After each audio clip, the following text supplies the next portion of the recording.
My name is Lisbeth Kirk. Just for you to know, we will record this session, so you are all aware of this. I have looked very much forward to our meeting today, where we will launch ALK Learn, and hereby the very first of our employee seminars, with hopefully a lot more seminars to come in the future. As you know, the ALK platform is part of our strategic focus, Lead the Way, People and Planet, and our focusing on offering development opportunities to all employees in the company. We want to use this platform to gain new knowledge from outside ALK, like today, where we have invited an external guest, but we also want to use the platform to learn from each other. We have so much knowledge and expertise in ALK today. We have many clever and highly educated, experienced and knowledgeable colleagues around us. Let us use those colleagues to teach us and for us to learn much more about our company and our products and the journey that ALK is on. Today, I'm very happy to welcome our guest, Helen Eriksen. She is a business psychologist and she will give us some good advice and some inspiration on how to help ourselves as well as our colleagues. Definitely also company-wise in your team. And I also want to emphasize that I know that some of you have been on site, been working all through the pandemic, and some of you have been working from home, and I'll try to address both of you. So please forgive me if sometimes I'm saying those of you on site, or if I say those of you having been working from home, because I know that we have had very different conditions. And I don't think I need much more introduction after this excellent introduction. So what I would like to do is I would like to start with giving us an overview, and then we slowly dive into how have we been reacting and why, and what can we learn from our reactions, and how can we build an intelligent bridge which will actually add some well-being to our lives when we get back to work, so that we can have an excellent takeoff. So let's get started. Let's start the engine here. What we've been finding ourselves in this pandemic is what some would call a paradigm shift. And paradigm actually means something very simple, namely the way we have been looking at things, at our life, at our work, at ourselves, at cooperation, for example. And when a paradigm shifts, little change, big change, then interesting stuff happens psychologically. And that is what I would like to share with you at the very beginning, because for some people, a little change is just like, well, yes, and for others, it's a big one. And for some people it's a big one, for other people it's a little one. So just to say that it's very important that we respectfully look at how each other react, because we're very, very different. We've got very, very many different stories, life stories, which have determined how we might react. But there are certain reactions which seem to be universal, meaning all people on the planet seem to actually react like that. And one of the reactions are the following, that when a little change or a big change comes around, then we've got a function right here in our second brain called the limbic system. And it's called amygdala. You might have read about it, heard about it. It's actually a world champ in pattern recognition, in recognizing that a pattern has changed. And then it's our emotional alarm system. So what it'll do is that when we've got a little change or a big change, COVID-19, some people have to work from home, some people have to go to work, but we'll have to act in different ways, then amygdala will go alarm.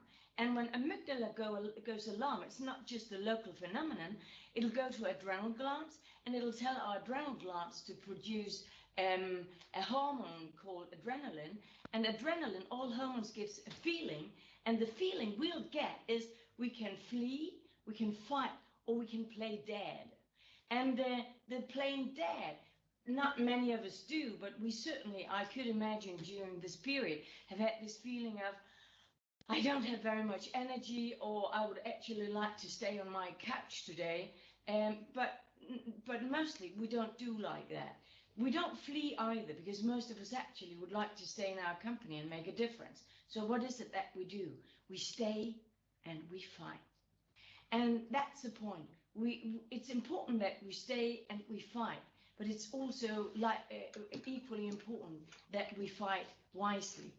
And fighting wisely is becoming still more conscious about how we actually react and why, so that we instead of being small Pinocchios being pulled in our strings, we take the power, we pull it to ourselves, we pull it into our team, and then we know far more about why it is that we react in which ways, and in that way we can actually reduce our stress reactions, but much more about that later. So that was amygdala.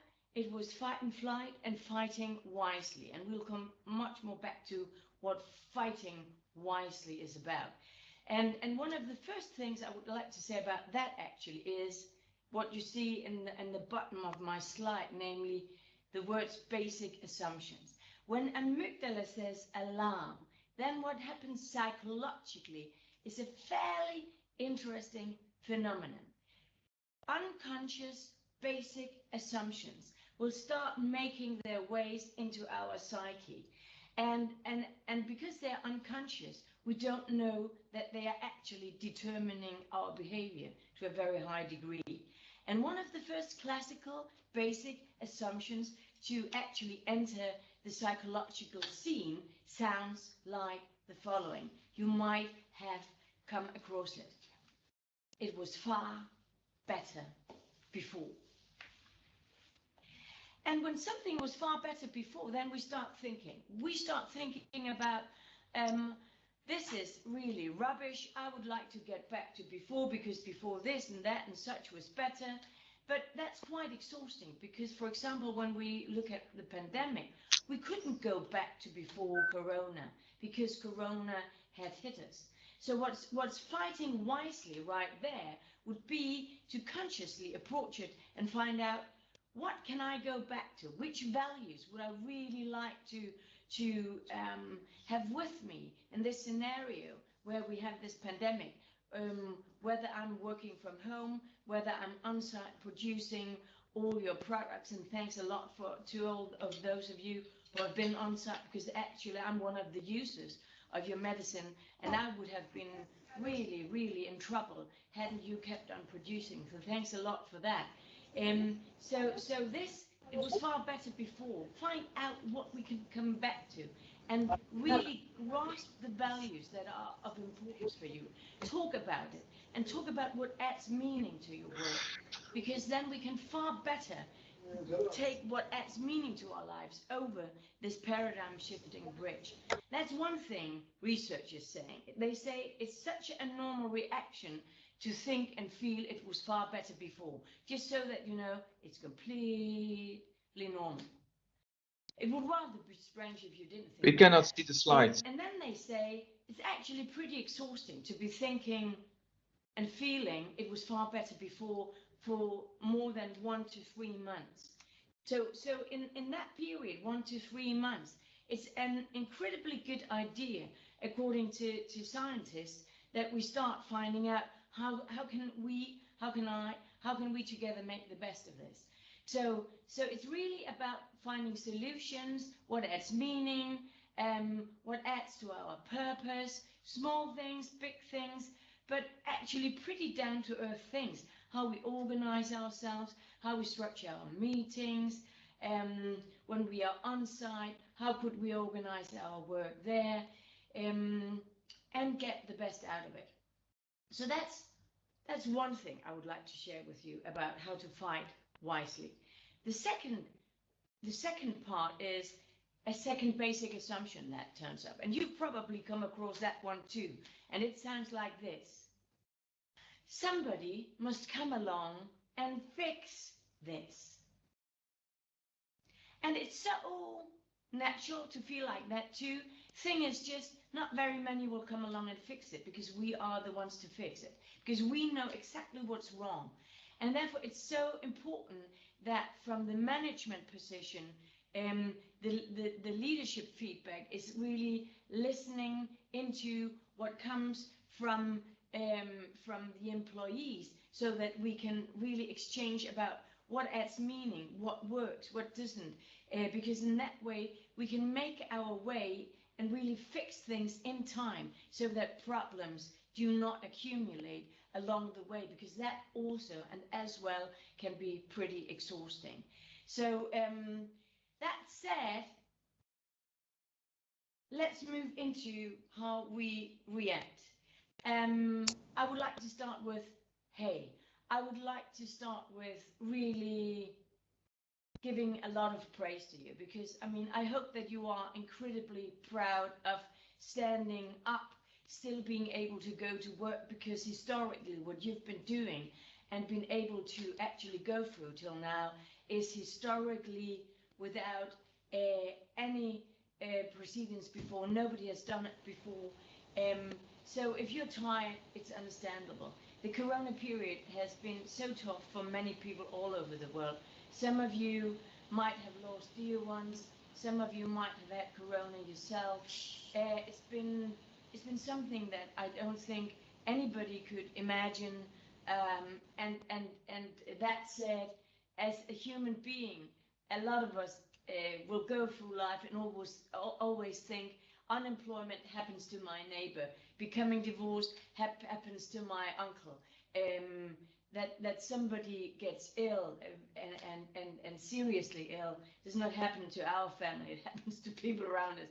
But this period has really taught us how vulnerable we are as a species. So never in history of mankind have we been exposed to anything like this. And so if those of you who've been on site, yes, you've been going to work, but also you feel, I could imagine, pretty tired now. And the other image, those who have been working at home are also tired. But why is it actually that we are tired? Because I've been coaching a lot of leaders and employees virtually, probably from all over the planet. And I've heard that they've all, regardless of what culture, what continent they come from, they actually come along with many of the same reactions. And let's have a look at them. One of the reactions is dismay. Why do we feel dismay? Because the tribe is too far away. Because we are actually, where we work, in our teams, in our companies, we are actually modern tribes. We are very, very relational people. And we have found out that the best way to survive is to be in a tribe. We went from being hunters and gatherers, and then we went into tribes, and we've been in tribes ever since. So we're actually modern tribes. And the body knows very well from what evolutionary psychologically is inherited in our neurological systems, in our psyche. From science, we know, from research, we know that everything what our ancestors knew about survival, the research and scientists claim that's actually stored in our DNA. So we know an incredible lot about survival and survival. We just don't know it consciously, but our body knows. And our body knows, be in the tribe, because if you're not in the tribe, you don't have that very many big chances of surviving. So now the body, apart from those of you who've been working on site, those of you who've been working back home, you might have felt at some point that dismay, that slight small feelings of glimpses of depressions might have entered your mode and your mood, and nothing is wrong about that. What has happened? What has happened is the following. Your body, our bodies, they want to urge us to go back to our tribe, because the tribe has our back. that's where we have the biggest chances of surviving. And so what does the body do to actually urge us to go back to our tribe? It reduces the reward hormones so that because they are reduced, we feel this pull effect back to our tribe. And what is reduced? Among other biochemical interesting phenomena, the transmitter serotonin is reduced. And serotonin gives a feeling, namely of joy, of a slightly better overview. Dopamine is reduced. It gives us a sense of feeling feeling content, satisfied with myself, content with myself and with my colleagues. And then what's also reduced is oxytocin, which is a transmitter and a hormone, which also gives a feeling, and the feeling is responsibility, it's loyalty, it's a sense of connectedness. And when they are reduced, the feeling of joy, the feeling of feeling content, the feeling of interconnectedness is reduced. And that's so rare because it's been with us always, almost always. From when we went to kindergarten, then we went to school, then we started studying, or we started an internship. We've always had surroundings mirroring us. And this mirroring, that's where we got our identity. Oh, I'm Helen who am good at this and not very good at arithmetics, for example, which is actually true. And that's how we are mirrored. And that's how we build our identity. That's how we learn. That's how we learn how to act in social relationships. All that we have not been able to experience. So dismay because the tribe is too far away and it's so natural. What else have we been experiencing? We've been experiencing, hey, what am I actually contributing with? Am I actually contributing with anything in particular? And even though we can see I've been writing all these mails, I've maybe been contacting these people, I've been reading these articles, I've even been writing articles, but somehow I don't have the feeling that I've been contributing seriously and sufficiently as maybe my conscience tells me that I should. And that is because we haven't been mirrored. We haven't been mirrored. And then one could say, yeah, but we've had all these meetings and Teams and Zoom, and we almost dream about or have nightmares about Teams and Zoom because we are overwhelmed by it. But the thing is, if one dives into what that technology is about, then the screen and the sound that is brought over via that technology will take away the top and the bottom of frequencies, meaning that my ears don't hear the full sound of your acknowledgement or your enthusiasm, or that you actually thought it was good what Brian or Bill had done.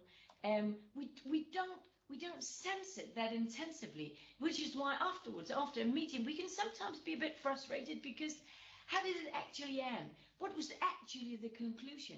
Did I get it right? Even though we read the memo, we're not really sure. So, hey, what is my contribution? Again, a complete natural reaction. Then we have this, will this never end? And if you just sense the feeling in your body when you think and feel, will this never end? I don't know whether you can get a sense that it's actually exhausting. Because it is as if we are hoping for somebody. We've got expectations for something. And will it ever come? And we don't know. Because we hope, and then not really. Then we hoped on a new deadline, not really. So it's a good idea, actually, to take one day and one bite at a time. Also, according to the latest research have been made about us two-legged species, because if not, we'll become exhausted by that. Then I've heard so many tell me, Helen, I don't know what to do with myself any longer, because I really don't think and feel that I'm doing my work properly, because it's impossible to plan anything. And then we try to plan something, and then it's postponed. And then we plan again, and then it's postponed. And sometimes we just feel that we're bad at the work we're doing, because we used to be good at looking into the future and maybe planning a lot, and we were visionary, and now we can't plan, we can't act. And as a species, we are in many ways very solution oriented. We are very constructive. We want to plan our way out of a crisis, and right now we just like we can't really do that. So again, that's also very natural to have this statement going on as a voice in one's head. And then the working days, they get longer and longer and longer. I heard a CEO saying the other day, I feel that my arms and my legs each are 2 meters long. I mean, because I work and work and work, and my brain is like immense. Which is also, of course, so naturally, because those of us who have been going on-site working, we have these rituals still. We go into a car or on our bike, and we drive or bike to where we work, and then we place our bike or our car, and then we go into them, and maybe there's an escalator, and then we say hello to our colleagues, and then we do stuff that remind us of normality. But those of us who've been working from our home office, where the days get longer and longer, it's just that it's one. It's sometimes it's a bit scary that we can hardly differ between private life, work life, and again, of course, that's so natural as well. And then I've heard some people say, I feel like I've done this home stretch. No wonder, because there are always exceptions from the rule, but most of us are very dedicated. We are very enthusiastic. We are very responsible regarding our work. So after the first wave, we actually thought, many of us, well, yeah, they talk about a second wave, but why would that happen? I mean, it might go far better. So we made a home stretch. We really made a home stretch. We ran. We gave all we had to make it as good as we could, and then the second wave came.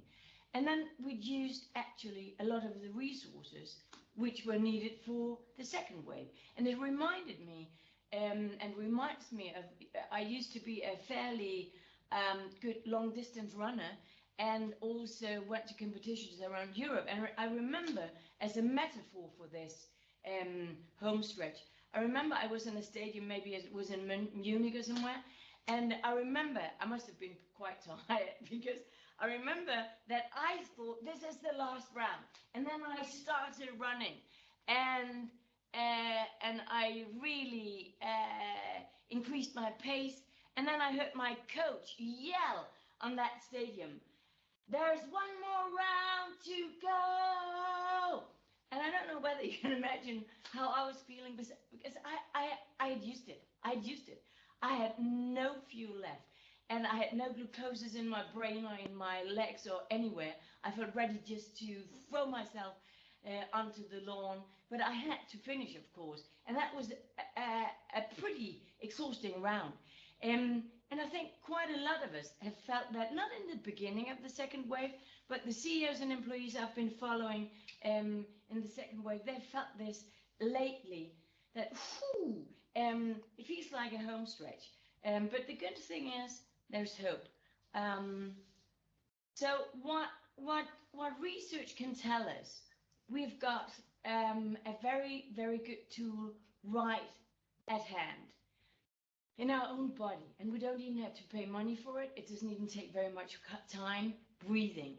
I'm an educated teacher in what's called mindfulness-based stress reduction at University of Massachusetts by John Kabat-Zinn, if that means anything to anybody. But he's very much Mr. Mindfulness. And when I started studying mindfulness, I must admit, a bit skeptical, because there was a lot of talk about what breathing can do, and I'm pretty a pretty grounded person. So, but when I looked into the research, I must say I was surprised, because what science can tell us is that if we just 5 times a day, let's say 5 times in a row, we inhale deeply and we exhale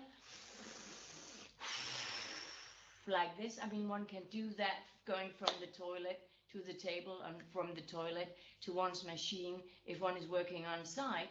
Then one can actually observe amygdala, which was our alarm system.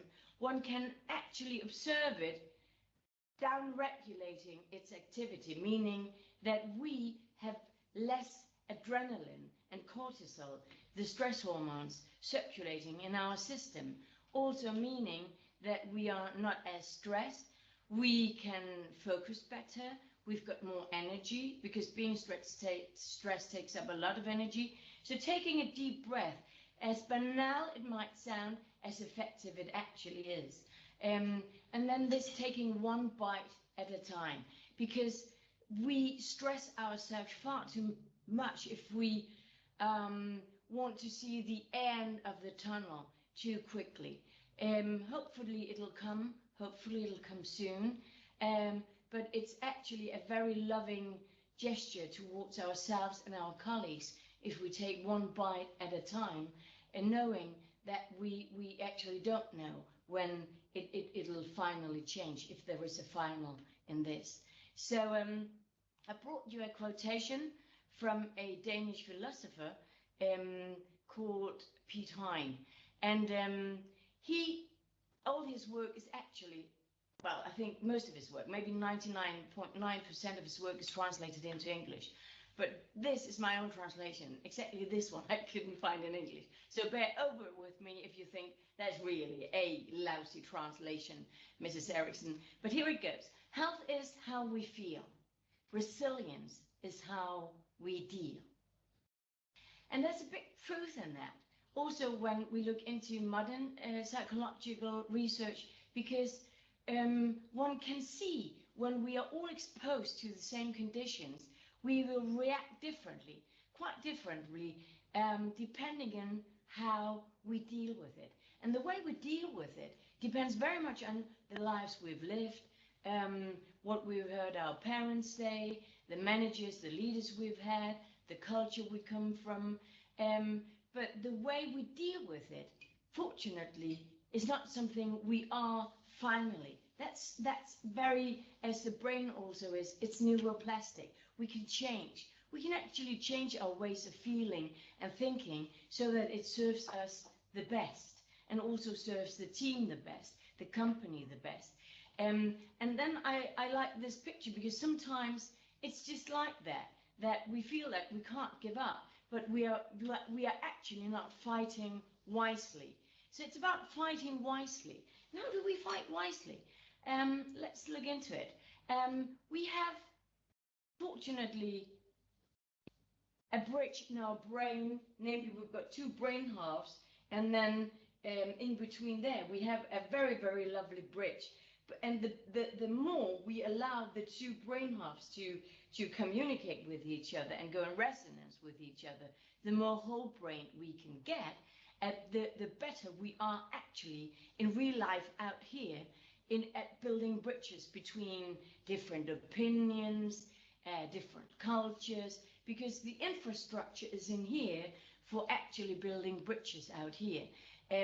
So this is my little definition of a bridge, that it obviously connects landscapes and people, situations, mindsets, and it's the social glue. This bridge between our two brain halves, that's how we behave, that's how we act, that's how we deal with stuff. And that's also what we can use to fight wisely. So how does one build a bridge? What does it require of me? What does it require of us? What is the underlying psychology of bridge building? Because actually there is such. There is an underlying psychology of bridge building. Let's look into what that is. It is our brain, and when you look at it, the illustration, you can see that the right brain half is colored. It's those are the colored minded, which sometimes completely can PISS the analytical people off to a degree that meetings stop or people actually become unfriended, because the colorful ones are also the visionary, the innovative ones. They are the ones saying, what if we threw everything up in the air and then watch how it lands? And that could just be so frustrating for those who have a dominant left brain, because they feel far better if it's under control, if we can analyze, if we can organize, if we can structure, if we've got an equation for it, one algorithm, or much better. But if we could make it legal that those two voices, they have equally much room and equally much a right to be voiced, then we will be we'll allowing each other to actually become whole-brained, and we'll allow each other to create an infrastructure in the brain that we can actually use out here, also as actually a very big competitive advance compared to our competitors, because our competitors aren't necessarily whole-brained. And that is also a way to be innovative in our productions, etc. But it requires that it's legal in the cultures we are in, because being modern people in modern tribes, we are very observant about what can I say, what can I do, how can I behave and still be included in my modern tribe. We would actually, a bit dramatically said, we would rather die than risk becoming excluded from our tribe. This is also why it's so important that we are transparent and that we know in what way do we have each other's backs, in what is legal here, what can I say and still be completely sure that I'm included. And that's the way we create psychological safety. And psychological safety is incredibly important because it'll reduce amygdala and it'll give us a chance and an opportunity to use our energy to take off post-corona with a lot more energy.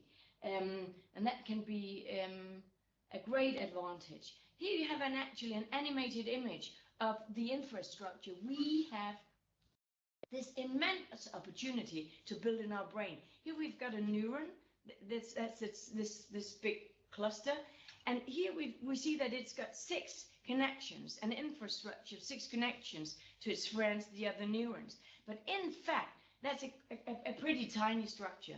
If we look into brains, if brain scientists do that, they can tell us we can have from 6 to 20,000 of these neurological pathways that connect. And imagine what kind of resilience that is. Imagine what it means for me personally, what it means for you personally, what it means for your team, what it means for the company. We really are wisely fighting and resiliently fighting if we have an infrastructure like that. And that we can have, because we're born to have that. So what creates an excellent post-corona takeoff? What experience says, both from the COVID and the pandemic period, but also before that, is that when we've got changes, big or small, and the pandemic have been immense kind of changes, because we don't have our tribe around us in the same way to mirror us, for amygdala to down-regulate its alarm, we need leadership feedback to a far higher degree that we would normally have. So leadership feedback, checking in with the staff in all kinds of ways, listening into where is my staff, what is changing, where are they alarmed, how can I serve them to actually reduce that alarm. And then one knows from research also that focused presence will reduce amygdala's activity, listening, empathy. And I had a CNO a CEO in a meeting the other day where I said, I think he had asked me for advice. So I gave him my advice, and what the advice I gave him was, I could imagine it would be an incredibly good idea if you gave your employees more empathetic feedback. They simply need to send you more. They need your empathy. And then I had the following answer, and I really had to hold on to something because I was a bit shocked about the answer I got. He responded in the following way. He said, "That might be a good idea, but I can tell you that won't happen because, to be honest, I don't feel very much sympathy towards these employees. And because I don't feel very much sympathy towards them, I of course can't give them my empathy." That's where I had to take a deep breath and then breathe out again. Because as I said to him, actually, you don't have to feel sympathy for groups of people to give them your empathy, because the definition of empathy is that you give another people or a group of people your full focused presence and your full awareness. Okay, then he agreed to trying. But empathy is such an important ingredient in feeling psychological safety, which is then also an important ingredient in an excellent corona takeoff. It's always an important ingredient, and because of that, it's definitely also an important ingredient when we talk about taking off post-corona. Sometimes when we feel a bit dismayed, sometimes when we lack a feeling of content, sometimes when we feel that we are not good enough, sometimes when we doubt, am I actually really performing well? What difference are we making here? Then have a talk about purpose. Go into a helicopter, move upwardly, and then look at what you are actually contributing with from above. And then you'll see all these movements deriving from your immense work. And in this company, for example, all these people, including me, who just need your medicine, and especially, I mean, the season is really critical.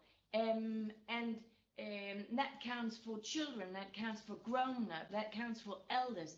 Some people probably wouldn't be able to breathe or would have had to have far stronger medicine. So what you do all in all, and when we have a little chat about that, when we have a little exchange about that, one can actually observe our hormones and our transmitters, they change. Amygdala down regulates because, hey, we're on a good track here. We actually make a difference, and that is important. And when we have that sense, we start finding meaning. I read the other day that in the original Indian language called Sanskrit, the word for suffering means lack of feeling content. And when we don't feel content, we sometimes lack meaning. When we lack meaning, we sometimes don't feel content. So meaning as a phenomenon is incredibly important to find and to seek. And sometimes, yeah, it doesn't actually add meaning. It doesn't make sense what we are doing. We might feel. But then have a talk about how can we organize ourselves? How could we take off after Corona? What did we learn? What added meaning for those on site during Corona? What added meaning in our home offices? And bring that to work. Bring what added value to work in the ways which are possible. Because of course we can't bring everything in, but a lot of it we can. But we have to exchange to find out what added meaning. Because in meaning research, there is such a thing.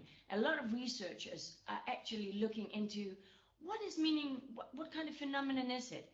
And is meaning at all important? Meaning is incredibly important. It is this important. Imagine this.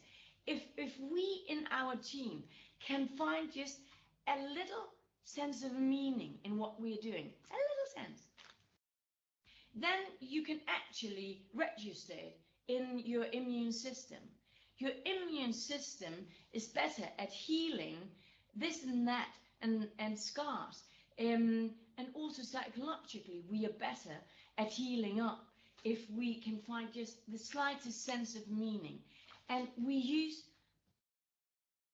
approximately 8 hours a day, many of us more, as work hours. So imagine if we focus on what adds meaning to our life in this team for you. What about you? What about you? What about you? And when we put that together, then we have an excellent springboard, an excellent fuel for taking off in a way that makes sense. Then the connectedness we have touched upon.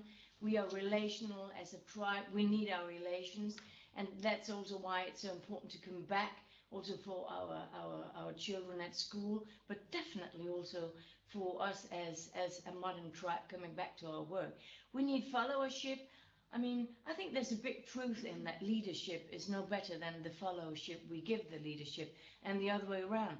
And then I like humor. I used to say that whatever entity created the universe must have had humor, because and now that is actually underlined by modern science, because now modern science can tell us that humor is incredibly important for our well-being. In what way? There is a thing called telomere research, and the telomeres, they are at the end of our DNA, they are at the end of our chromosomes, and they protect our chromosomes, those telomeres.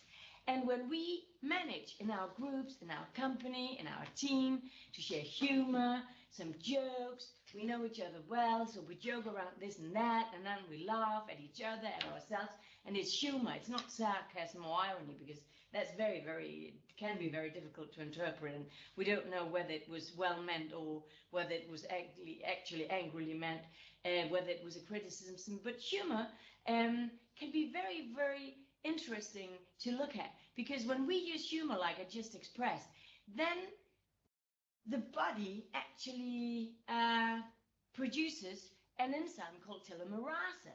And the telomerase goes, you can almost hear it, they are friends, goes to the telomeres, and what happens? The telomeres get longer and longer and longer the more humor we use. And maybe when you're now sitting or lying or whatever you're doing, biking, thinking, well, Helen, Eriksen, I think my telomeres, they are sufficiently long. I really don't. I mean, I'm good. Fine. But the longer they are, imagine this, the longer we live, the more resilient we are, according to modern research, and the less ill we are from the normal illness, cardiology, etc., intestinal illnesses, etc. So I just find that so very life confirming. That's you, that's me, that's us. We can do that every day. And when we use humor, my impression and my experience is that it's easier to be fair. We've got more surplus energy to be fair, and we've got more surplus energy to be decent, which just equals the bridges you, the bridges me, the bridges us, and we're actually incredibly good at it. We just sometimes need to remind ourselves and each other, even though we are busy, hey, this is what works. Let's focus on some of that during a month. What other restorative takeoff habits do we have? Sometimes what happens in a very challenging period, might it be a pandemic or illness or divorce or whatever it might be that existentially challenges us, it can be a very rewarding habit to actually notice, what am I feeling? What am I thinking?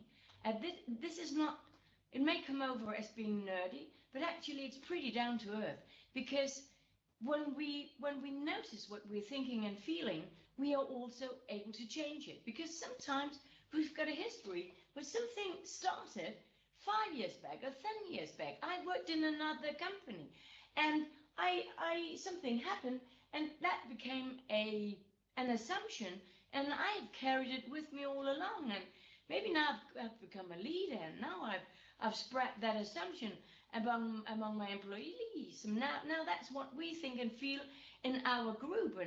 And but what if we find out maybe there is a better way? Maybe there's a more constructive way.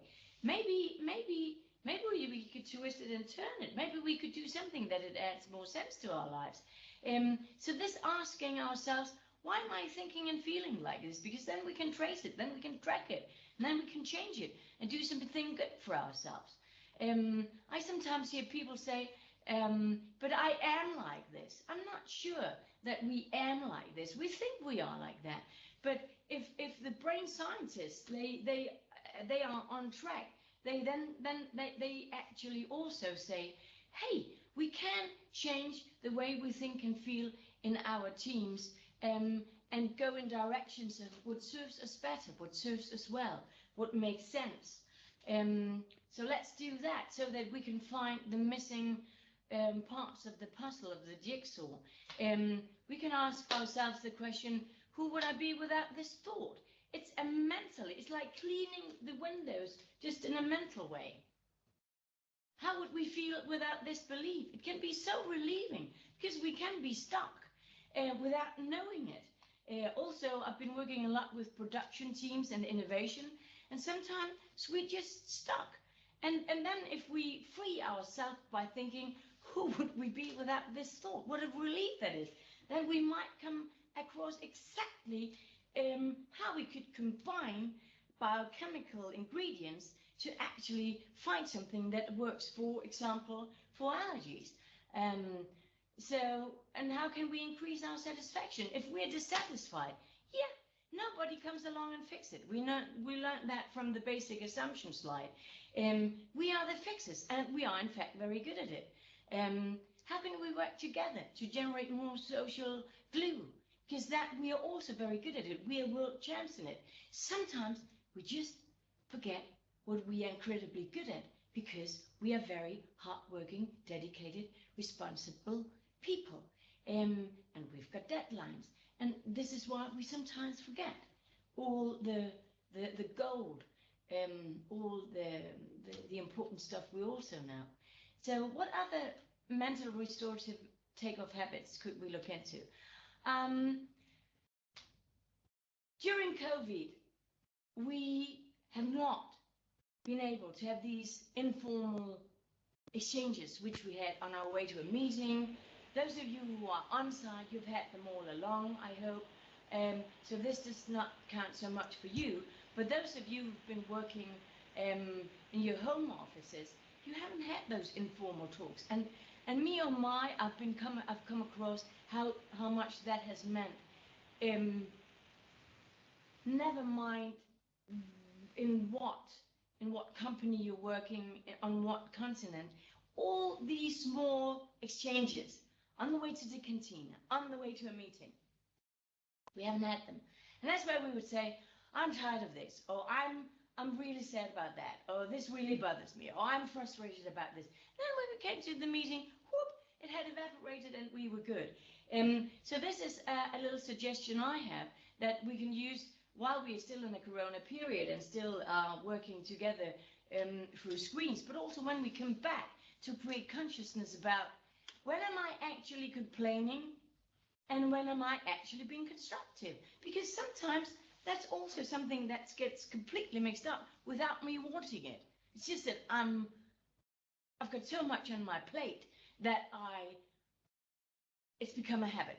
So maybe take 1 minute or two when we meet, either on screen or if we are in the room, 1 minute where I consciously say something about, I'm a bit frustrated about that. That's a bit overload. I could wish for more of that and less of that.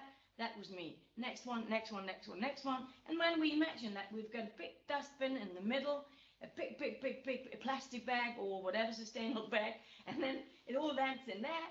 And then when we are all finished, and then it's driven to somewhere where, and fire, and there it goes, gone it is. And then we know consciously that was the frustration part.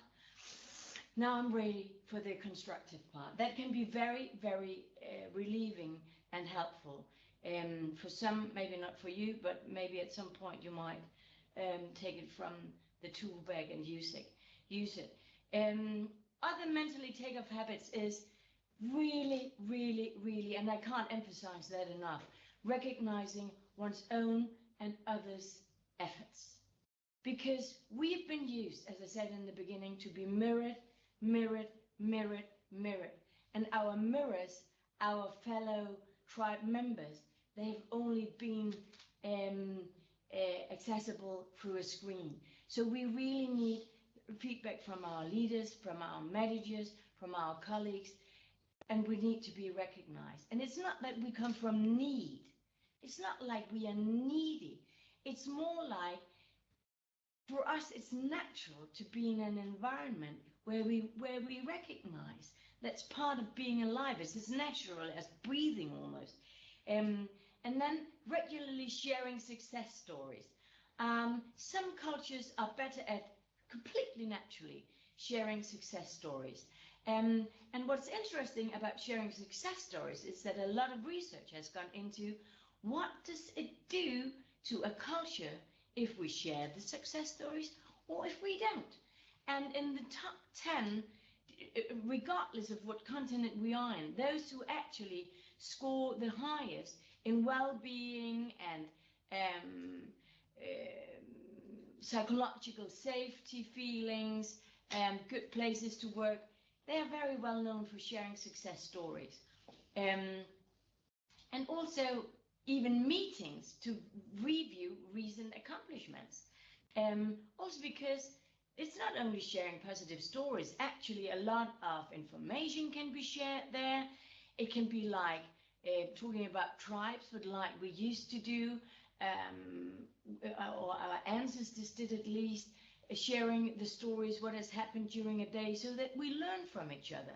A lot of learning goes on when we share our positive stories and our success stories about what went well. And also it creates a lot of pride for who we are, where we are as a company, how clever we are, what we are actually, what difference we are making in the world.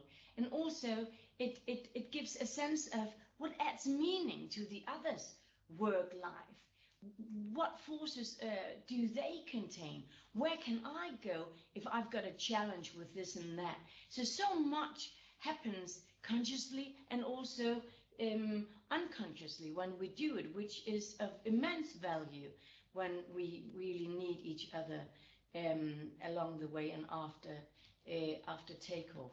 I just wanted to show you this image here because if we do just bits and pieces, if we just act out bits of pieces what we've shared till now, then it's far more easy to have this sense of adventure still, to have this sense of hope, to have this sense of guts and courage, to have this sense of that never mind how far away the ocean is, I stay true to my surfboard. That's why I brought this picture, because I know where it's taken. And I know there's quite a distance for this enthusiastic surfer to the seaside. But that should not prevent us from reminding ourselves and each other that we are surfers and what purpose our surfing has. And that sometimes in life we are not close to the seaside. There is still a distance to go, like when we were in Corona 1 wave and the second wave. Yeah, there's still a way to go, but we know where the sea is. We know what we're here for. We know what our higher purpose is. So I just really wanted to share that image with you. So just to wrap up a bit, what could HelloFresh Start mean? Well, that we talk about when we come back, and also maybe a bit before we come back, what have we learned? What added meaning? And what did so not add meaning? What would we like to say goodbye to? Because meaning is so important for our intrinsic motivation, from the motivation that comes from the inside. That's almost unstoppable. And that's also contagious. So meaning is very contagious. So is purpose. And we talked about this. Sometimes when something doesn't make sense, find your purpose helicopter and join and really move away from normal work and have an exchange about what difference are we actually making in the world. It's an incredible feeling. It's a feeling that really makes one remember what is my surfboard, where is the seaside, what are our hopes, why is it that I got employed here, etc. So meaning and purpose. And actually, from modern science, one knows now that we are far more purpose-driven than career-driven, according to modern science and modern research, which I think is pretty interesting, because I would have thought that we were a very career-driven species. But according to modern science, we're actually far more purpose-driven, which makes purpose a very important ingredient in well-being and also in psychological safety and in our successful takeoff. This is a book I've written, which is also translated into English, and which was really which all started with a professor called Sten Hildebrand, who really encouraged me to write it. And what it is about, in essence, long story short, I am inspired by fruit trees. I think they are pretty interesting phenomenons. They give us so much fruit every year, and then they grow on. And then they've got a cycle, a sustainable cycle, where at some point they let go of their leaves, which then fall to the ground, and then some worms take them, and they are then transformed into biochemical ingredients for the tree to use next year as very fertile soil. And I really, really like that cycle, and I really, really like this organic way of living, giving while we grow. Because imagine if we in our teams, in our company, in our families, in our relationships, if we asked ourselves and each other, are we actually giving while we are growing? In the way we give and from what we give, are our batteries recharged? Or do we become exhausted? Because if our batteries are not recharged, maybe it would be an excellent idea to have a look at how is it that we give? What is it that we give? In what ways do we give? How do we structure our work so that it could become maybe a metaphor for reminding ourselves of how to create well-being and sustainable well-being during a day, during a month, during a year, and maybe even during a lifetime.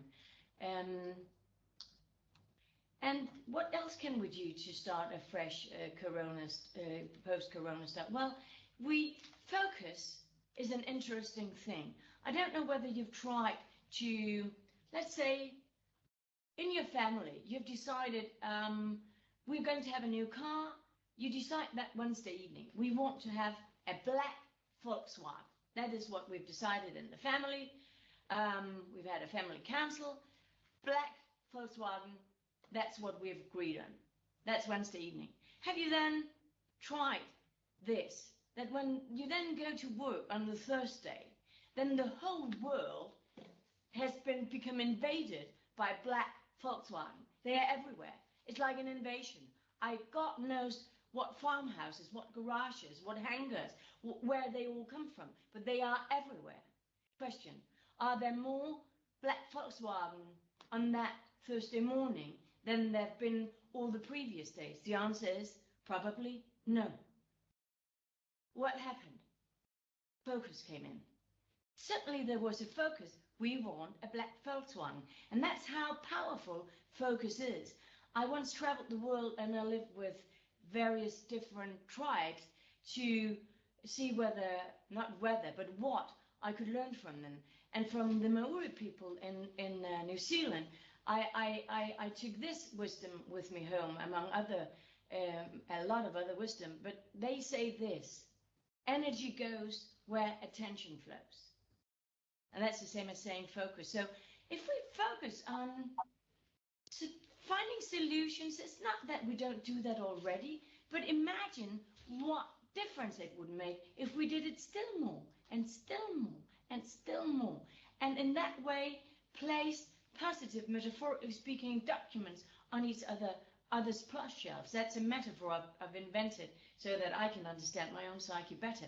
Because what happens is that in our psyche, we've got a lot of categories. Leaders I've had, work I've done, articles I've written, food I've eaten, movies I've seen. And some of them are positive and they'll be stored on the plus shelves. Some of them are less positive, they'll be stored on the minus shelves.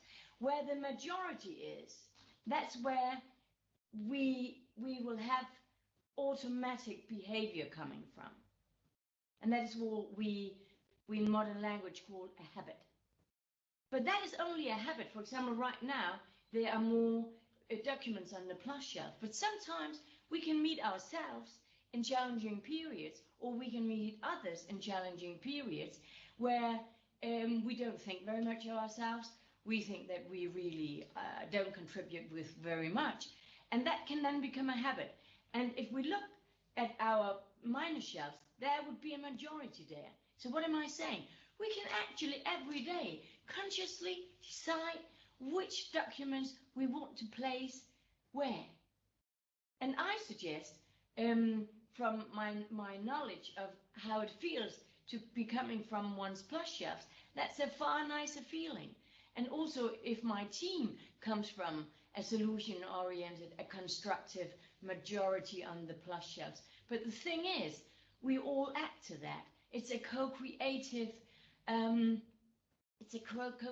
process, really, because we spend the most time very often with our co-workers, so with our fellow colleagues. So that is where we really can make a difference. So my suggestion would be add some positive things on each other's plus shelves as much as possibly is. And we could do that by being curious and open instead of being judgmental, by asking questions. It's such a relief if people will ask questions instead of concluding or instead of judging, because what do we know about each other really? Well, sometimes we think we know, but it's such a relief and it's so respectful to ask a question instead. Then I can answer, then we can have an exchange. And don't be afraid to ask questions, because it's far better to ask questions than run away. We have an author in Denmark who wrote fairy tales. You might know him from The Little Mermaid, Hans Christian Andersen, and he wrote a fairy tale about how one feather became 10 hens. And it's a beautiful metaphor, because sometimes one feather, without us wanting it, because we don't ask sufficient questions, suddenly we've got a whole amount of hens running around, and we don't really know where they came from. And now we've got trouble actually finding out what trouble they are making, and they are making a lot of noise, etc. So and also remember, as a positive way of taking off, that comments are rarely intended as personal criticism. Always go after the football, not the person, not the player, because we've all got luggage, we've all got baggage, we've all got a history. So questions, we can go a long way creating psychological safety by asking questions. So when we come back, and those of you who have been on site right now, you'll right now be thinking, Mrs. Helen Eriksen, I've been back all the time. Yeah, and all hail for you. But for those who've been in the home offices, coming back will be overwhelming, because our senses and our ways of sensing are like physical muscles. We haven't been training them for a long time. We didn't train them very much during the first lockdown. We haven't been training them very much during exercising them during the second lockdown. So they are not actually very well worked out. So we'll be a bit tired when we come back from being overwhelmed by all these stimuli we'll be having. But there's hope, because we are very, very adaptive. So every day we'll train the muscle, we'll train the muscle, we'll build new neural pathways. And after 8 to 10 days, we'll be back in business. But just so that you know that if you feel a bit fatigued at the very beginning, it's completely normal. It'll be approximately the first month. And what I'm saying now is not very possible, but I'll say it anyway, because then you know that it's you who's normal and there's nothing wrong with you, where you during, especially the first month, will sense that you're always a bit behind. Maybe you're thinking, well, I always feel a bit behind, Helen. Well, then you're a bit like me. But when we come back, because we really need to train our neurological pathways again, we will feel that to a higher degree. Also because when we were back home in our home offices, we could to a high degree decide what disturbances we actually want to let in. But now we can't decide that any longer. They'll just turn in, and they'll at points of times be pretty overwhelming. There'll be more interruptions than we used to, and which is completely natural. We just have to get used to it. And because we are that adaptive species, we'll, within a month, maybe 10 days is enough, then we'll find that we're just completely being a fish in the sea. Multitasking will, in the very beginning, also be challenging. Multitasking is actually just swapping between activities, and doing that requires a lot of sugar from your brain, which also means that when we come back, and we won't be multitasking, I mean, that's a given. So just know that'll also make you a bit tired, but knowing it will be a good thing, because then you don't have to also blame yourself and then have to be diligently working. You can just say, aha, I knew I would become a bit tired. Fine, it's natural, nothing is wrong with me, I'll go on with my work. And we'll also struggle a bit with noise and interruptions, and that's also a given. But the fact that we know, the fact that we can visualize. I've worked a lot with sports people, and a very powerful tool there is to visualize how I want to hit the tennis ball. I visualize how I want to hit the golf ball. I visualize how I want to run. I visualize how I want to jump.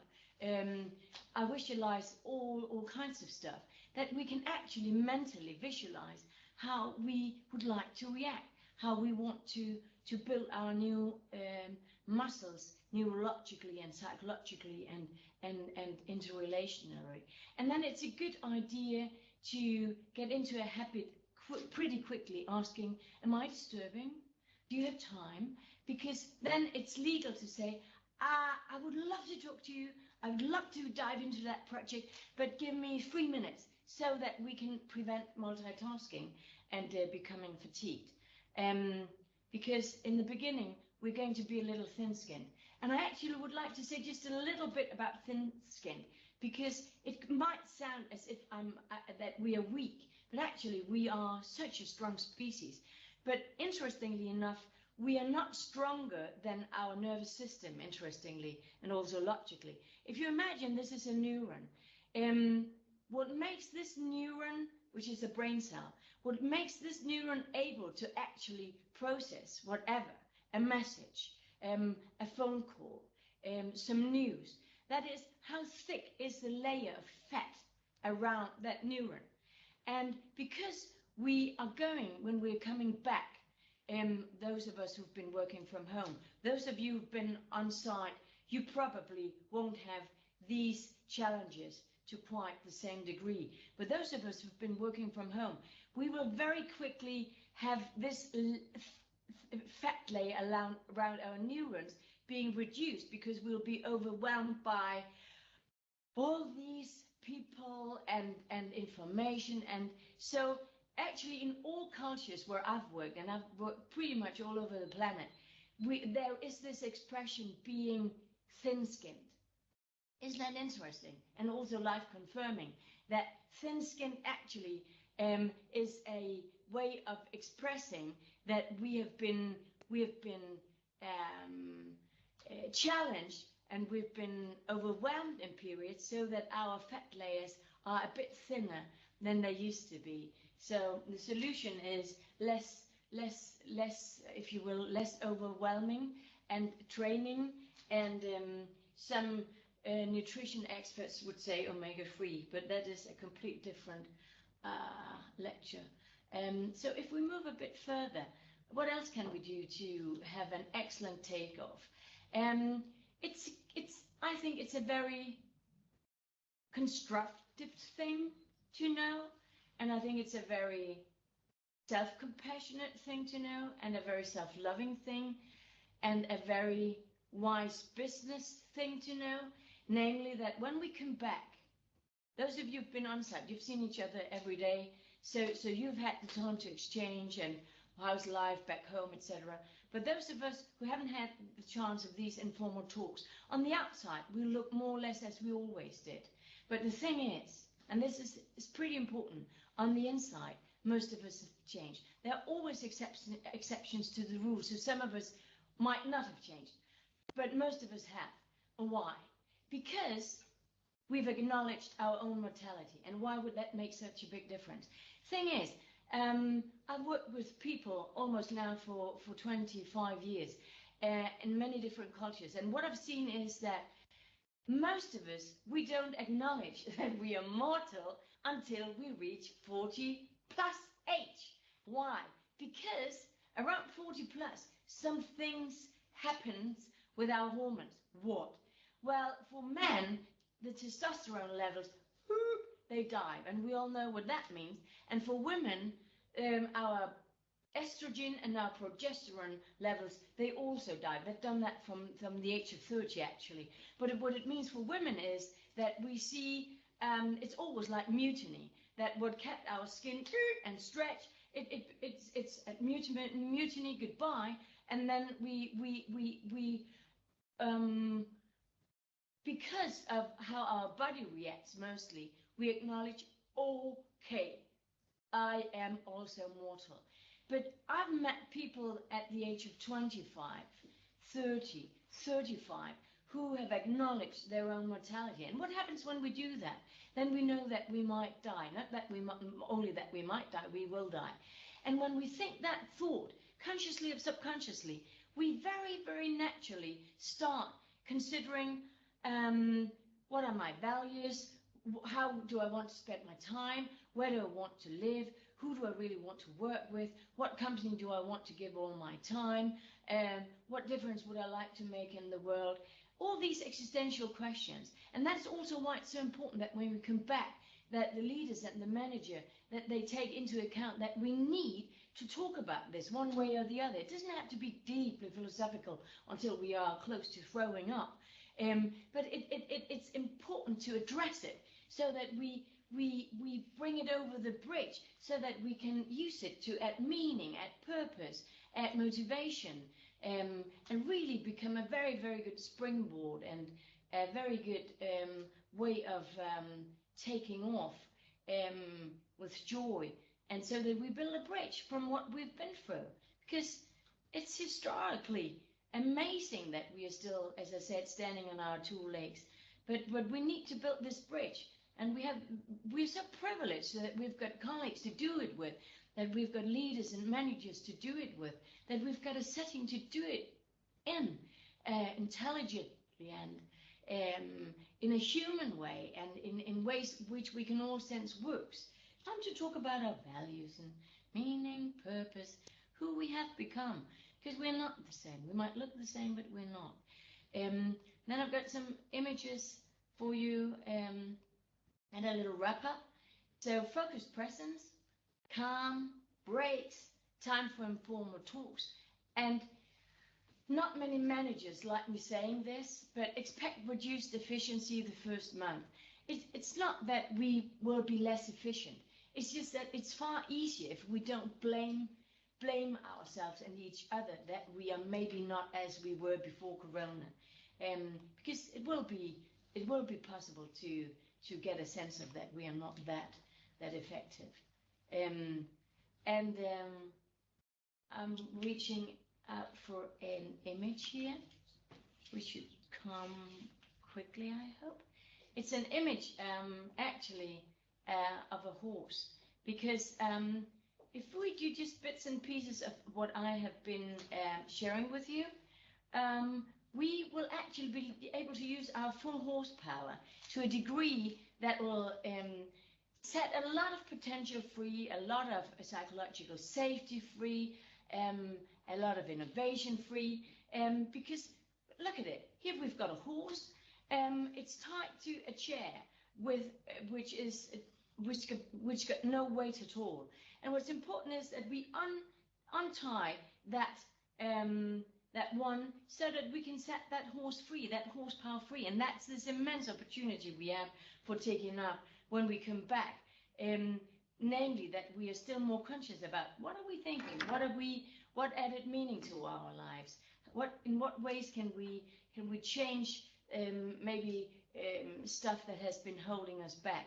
And I like this because Aristotle, who was the founder of the philosophy school in Athens, he said, and it was actually as early as 250 years before Christ, he said, man is what he and she repeatedly does. And I just love that a lot.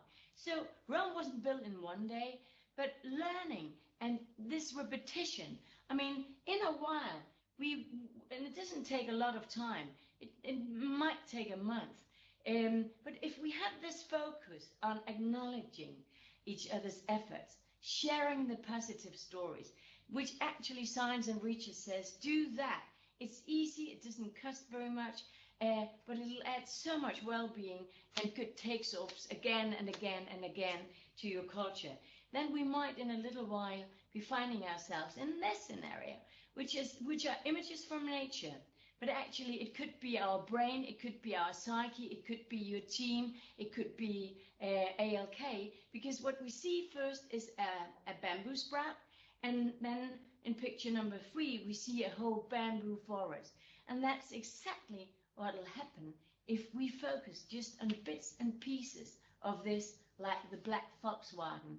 Then we'll build neural pathways, it'll become habits, it'll become a culture, and suddenly that is what we do without actually thinking about it, but it'll make us give while we grow and give us a very, very life-confirming possibility of taking off every single day. Yeah, those were my words, and thanks a lot for inviting me in. And it is for sure us, Helen, that is full of acknowledgement. It has been an absolutely, for me at least, a fantastic presentation. I think we have learned a lot, got a lot of inspiration and also good advices for us to cope with this and to have a new, fresh start. So I'm very thankful for you coming to us today. We have just been looking at the messages, and we can see that there's no questions for you right now. So I'm sure that everything was very clear for all of us. So once again, thank you for the presentation, and also thanks to you for listening in. And I hope to see you all at our next employee seminar. Bye-bye.